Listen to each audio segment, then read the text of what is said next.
guys, according to Woj, to Adrian Wojnarowski, Lakers head coaching finalists include Bucks lead assistant, I believe is his title, Darvin Ham, ex-Trailblazers coach Terry Stotts, and Warriors assistant Kenny Atkinson.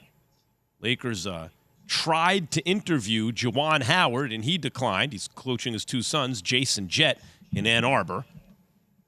And obviously played at Michigan with Lakers GM Rob Pelinka. And, by the way, with LeBron James in Miami toward the end. The Celtics had interest in toward the end of Juwan Howard's career.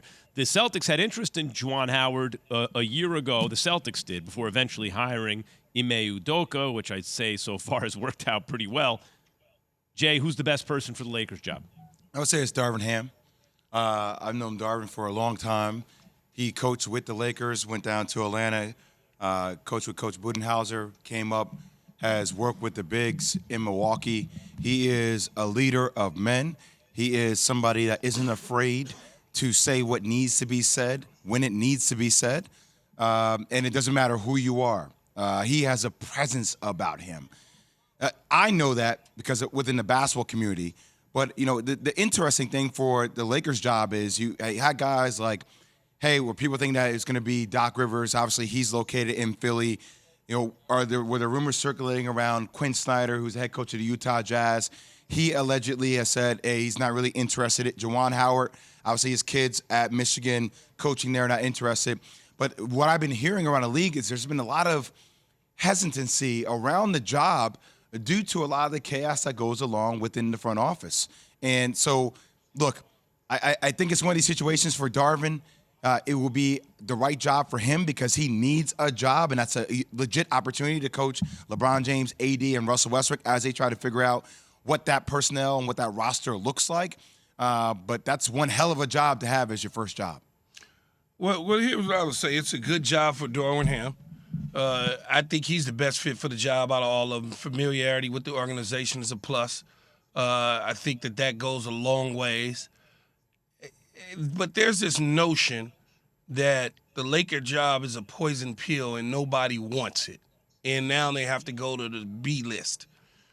What I would question and raise is who are those that don't want the job?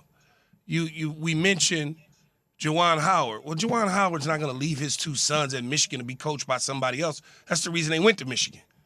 So there's this notion that, well, he turned it down. Well, he's not leaving Michigan because of his kids.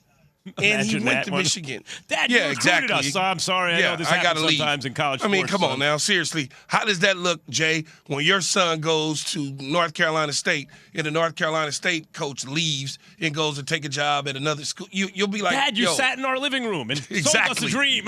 So you got that, right? Now you move on to some of the veteran coaches in the NBA. Philadelphia 76ers head coach Doc Rivers has a job that he's still on a mission to finish the deal.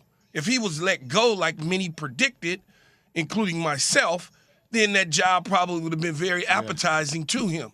Mark Jackson didn't get the job, or better yet, didn't get to be a finalist in the interview for whatever reason. So it wasn't that he turned it down, he didn't get it. So when we start breaking things, do we want to go back down the Mike D'Antoni route? Do we want to, who is there? You ain't going to Greg Popovich. You can't get Eric Spoelstra. Pat Riley ain't coming to coach. Phil Jackson is 1,000,000 years old. So when you start looking at all the coaches in the landscape, the guys that are veterans that coach for teams that are under contract versus guys that are looking for their first head coaching job, Jay, you're not left with a lot. Okay, I hear you, brother. You're talking about reality, but the perception is that, 5 years ago, if you were to tell me that LeBron James was in a Laker uniform and they were in need of a head coach, you had everybody and their mom trying to position themselves for that job. So what happens is, when you see names, and we talk about this a lot on the show, Key, retreads, right? Guys that you can microwave, put them back in the microwave, all of a sudden you're going to have them again. Like when you hear Kenny Atkinson's name or when you hear Just Terry don't leave Stotts, them on too long. It doesn't feel right. Question. It feels like the name power should be more significant when involved with the Lakers opportunity. Yeah, I get it, but my whole question again, Jay, is what names, right? Other than a guy like Sam Cassell. But no, other than a guy like Jay Wright, right, who retired, stepped down at Villanova. Where are the like? You're not gonna. I think those are two separate points, though, Key. You're making the point, look, the evidence doesn't line up. And, Jay, you're saying whether or not it does, what you're hearing is there is some sense that it's not a great job from coaches or coaching candidates around the league. And, Key, you're pointing out, yeah, but who really is turning it down who'd be a likely candidate? Exactly. Yeah, and I think both points can be true.